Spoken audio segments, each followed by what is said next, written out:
from Texas, you know, that are coming to Hill, and 29 different countries are represented at Hill. So if like you're born in that state, then I got you. Yeah.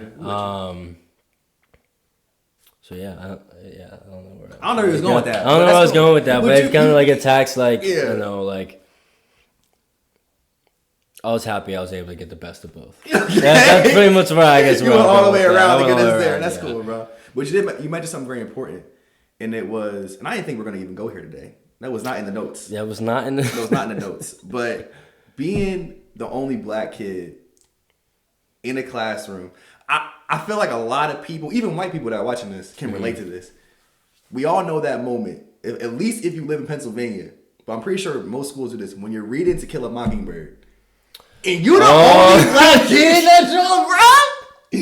You're the only black kid when you're reading To Kill a Mockingbird. I know, bro, and it's so funny. I feel like it wasn't on purpose, but like I'll have classes where it was at least 3 of us in there. A math class, a gym class, there's 5 of us in there. Any other class, you get the English class, bro. It's just you. It's just you.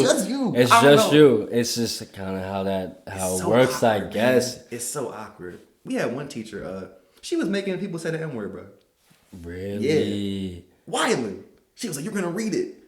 She was wonky though. Like, nah, but still, like, you feel like it was. You ever feel like you got like mad eyes just on you? Like you're reading it, you know, you get the assignment to go home, and then you're about to come back to class and talk about it, and you know the sections you're about to read.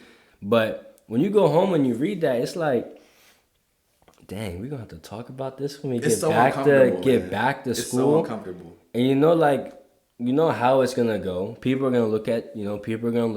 You're gonna feel all these gazes, and you know. And I think it's even this puts everybody in a bad predicament. Bad predicament, dude. Do you think they should even still read those books in school nowadays? That was a tough question. That's a tough question, dude. That's a tough question, bro. There's so much that goes into because we can't just forget about it. We can't just forget. We can't forget about it, but at the same time, it's over, bro. But we can't forget. So I don't know.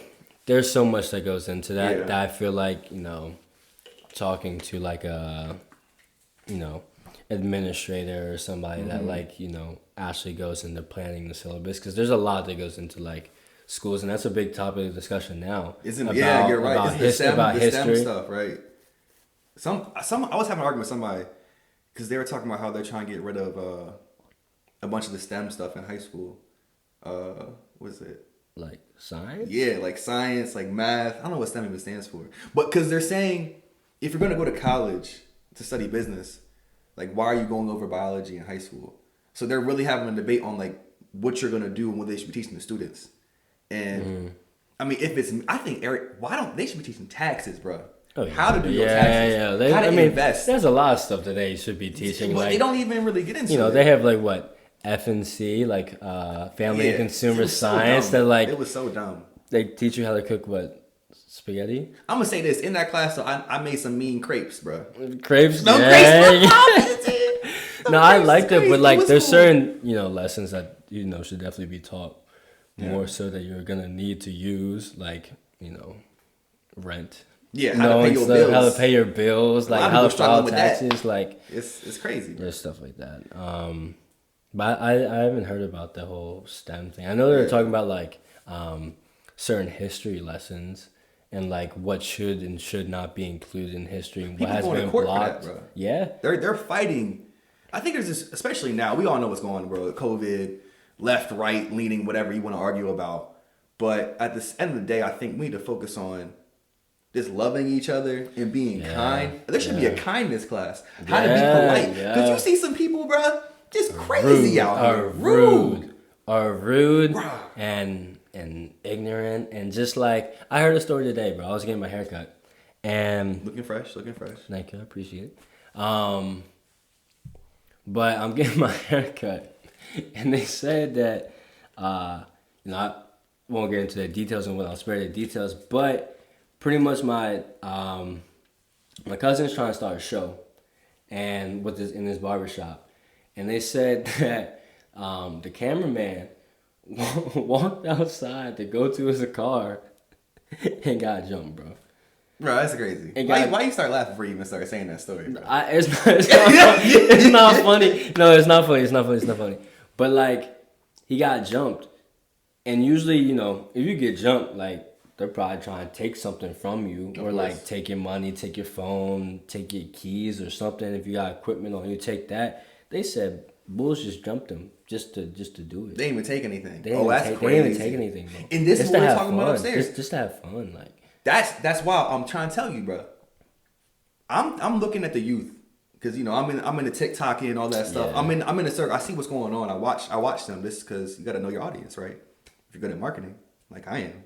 Mm-hmm. So I honestly think like young men nowadays, like they're angry, bro. Yeah. Do you think young men are angry? Like I was trying to say, I don't think it's like anger. Like, okay, don't get me wrong. Like, I feel like you can feel angry, you know, life circumstances and stuff going on, but I don't think it's like anger. I think what they call like being like aggro, just like aggression that builds up, and like you're getting older, like going from a boy to a young man, like you're building all this testosterone and like going through puberty, and like all this stuff is like you're learning more, and you're seeing more of the world, and I feel like that can add to someone being aggressive or angry, and like, but I don't know if I would call it like anger. You know, I don't know if I would call it anger. Like are you mad? Like if you're young, like there's stuff to be angry about, but is that like how you care? Like, are you just angry? Like what are you angry at? You know, like, that's what I'm thinking. Like, what are you mad for? But I don't even think it's not just anger, and you can call it aggro what you want to call it. Mm-hmm. But I also think, you know, we grew up listening to like Lil Wayne, all these different rappers, and we heard how they talk about women and things like that. But when we were coming up, at least, we still wanted to fall in love, though. Oh, of course, I'm an R&B dude. Yeah, we still wanted that. I'm telling you, the youth now, the young boys now, they just want to get into it. Like, they're really taking what these rappers are saying at their and trying to implement that into their lives at 15, 14, 13. Yeah. To me, that ain't the right path. Like, at least wait to get to college and try and get crazy with some stuff. Yeah. And I get how young men could do that as well, because you get into a new space. We can talk about college now. You get into a new space and you see like all these different girls and you're excited and you don't know what to do. You don't get tied down. I get that. Mm-hmm. It's every young man's mistake, usually. Mm-hmm. Some people get cuffed, but they're taking that college mentality, which has its own issues, and putting that into high school and middle school. We were not like that, and I don't know what happened. What happened? But like, were we not like that, or did we just not see? Like, were we just not around people who acted that type of way? Like, you know, I think like for me, my parents say all the time is like, I'm happy that you have surrounded yourself with people that are, you know, aiming, you know, for in the right direction. Like you've surrounded yourself with good men, like with good people in your life that are gonna put you in the right direction and make the right decisions and like carry yourself a certain way. You know, like you are a representation of who you carry around you. 100%. You know, so like I think that looking at that, even just looking interpersonally at that could maybe have something to do with like, how are you acting when you're out, you know, in public, or like when you're in a relationship with a girl, or trying to like, I think that goes into it. Your collective, your group goes into it as well. That's true. I could be looking at the wrong things, or because, you know, just getting into social media a little bit here, they're going to push the content that's the most controversial, that's the most shocking, that'll pull your eyes to the screen, and they're going to promote that, especially Facebook. Yeah. And when that's the main things you're seeing on your For You page or on your Instagram feed, that could give you a perspective on a certain demographic of people that isn't true. Because again, I'm not 14, 15, 16. Yeah. So I'm just seeing what I see, but I talk to the kids too a little bit, and I'm like, bro, you tripping, but.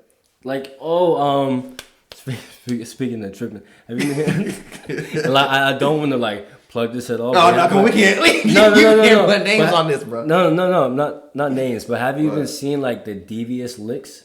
No. Yo, it's crazy. There's kids now that are like in like middle school, they're like hitting like they call them like devious licks or whatever. So they're going to school and they'll steal like sinks and soap dispensers. What's the point of that? And like just do like random stuff to see like exit signs and desk and I don't know. I haven't really watched too many videos, Okay. but I've been hearing about it and like they're just seeing and they're recording it and putting on like on TikTok and Instagram and stuff to see who can hit the most devious lick, dude. And it's like That's getting freaking like stupid. schools are having like conversations about it because it's spreading. Can you imagine what teachers are going through in 2021? I couldn't do it, man. And kids, and we did this too. At least when I was, they would just push on the teachers and push and push and push. But it was a little bit lighter. And I feel like I'm just acting like a boomer right now, saying, "Oh, in my day, we weren't like this," and it kind of you get a little blinded by that. But moving forward. So, how do you think, or what is the best way to handle stress for you? Because I know you've had different trials and tribulations in your life. What do you think is your best practice? So you got to get back a little bit. What do you think is a really good practice to have to handle your stress? Like, what do you do to handle it? Oh man, that's a tough one, man. Like I mean, there's small stuff that that I do. Like music's a good way for me. Yes. I think I tend to, if I'm feeling some type of way, or if I'm going through something, music always finds a way to bring me back to bring me back to level. No matter, I mean, I listen to a lot of R&B, so it's very like it's calm. It's I was very shocked like when you said that. yeah, it's very like calm, not calm music, but like it puts you in a different headspace, which I think helps. Sometimes seeing whatever the stressor is or whatever's going on, and just like taking a step back, like telling myself, yo, Jay, take a step back and actually look at the situation. Yeah. And I don't think it's good to compare and to like neglect the stress that you're feeling, but also like something that works for me is that like if I'm stressing about something, like I can think about something that's like a lot worse. Which is like I don't know if that's like healthy or not. Like it like sometimes I look at something, it's like, well damn, like I'm not like it could be worse. And like sometimes that helps, and I heard that's like sometimes it's not good to do. Because you can like neglect your own stress and not like accept, what you're going through. But sometimes that helps for me. I mean that works for me. There's a lot of things, dude. Like It's a lot. I would say for me, like it's a little. You know me. I'm extreme. I do take things to an nth degree. It's just how I've always lived. Yeah. So if I'm anxious about something or I'm afraid of something, I will just sit with it. So if I feel anxiety, I'll even like give myself more anxiety about the situation. Like kind of like what you said. I'll think of the worst possible situation. I'll play that scenario in my head, and I'll play it, and I'll play it, and I'll play it, and I'll play it until I'm comfortable with it. So I don't know if it's. I'm not saying it's good for everyone. I'm not saying it's good for everyone. But I will sit with my fears and I'll sit with my problems until it's a little bit numb and I'm ready for it. And after that, I'll write it down and I'll think it through. Put something on paper. I'm very visual, so when I can see something, it's like I can handle it. I can attack it or go at this with a better mindset. But just sitting with my issues really does help me, bro. Like if I'm afraid of something, I just sit with it. I'm just like, all right, we're gonna think about this. I was about to ask you, because does that like, does it get to because if you have like these stressor, these issues that are coming up, like sitting with it can like spiral into something that like could be potentially harmful. Like so, like do you ever feel that like too much is building up where it's like I don't know if I can handle this, or do you think that's just like you said like that's just how you do it? You just like you sit with it and like you're able to like can manage how much you're sitting with, because I feel like maybe sitting with too much could be like harm. Like do you feel like with sitting too much stress, or like It definitely could. I mean, it's not for everybody. It's really not. Yeah. But just for me, like just sitting with it, it kind of brings it to reality a little bit, and it helps me visualize like what it actually is. Mm-hmm. And for me, if I already dealt with the pain, I can deal with it again. If I already saw it through about the worst possible way it could go, and I felt those feelings already, I felt the trauma, I felt everything in here. Mm-hmm. Oh, I'm ready. I'm ready to go. And this kind of like that thing for me, it just puts me in that mindset of like, you know how bad this could get, but you will do everything in your power to make it not as bad. And you already felt it. Yeah. So when I'm in it, like I kind of look at it as like life is like a game. You know, I prepped for the game. I saw the game. Go attack the game. Yeah. And that's just kind of how I go about it. You know, I don't know. I don't know. Like even if it's like a breakup or something. Because sometimes I know when a shorty gonna leave me. Like you just feel it. I get a feeling. It's coming to a close, kind of soon. Like you feel it, bro. So I'll sit with that. Like how will I feel? Like how sad could I be? And I'll sit with that. I'll think that through. I'll feel all of that. Mm-hmm. And when it happens, I'm like, all right. I was already there. It's done. Obviously, there's more trauma to get